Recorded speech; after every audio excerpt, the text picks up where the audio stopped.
Oh, saan? Ay, nahulog.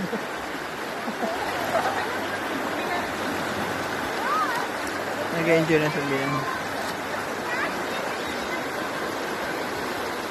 Sabihan, okay lang yan talaga. Enjoy lang yan eh.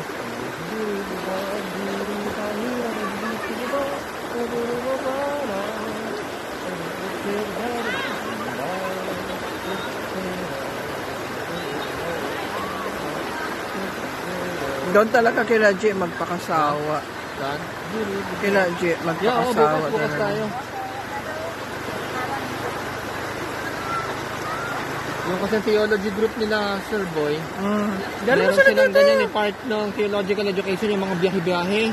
Pinakita nila yung pictures ng bahay. Sabi nila, i-host mo naman kami dyan. Sabi ko, Pwede silang doon sa guest room. Tapos dalhin natin sila sa ganito. oo nga eh.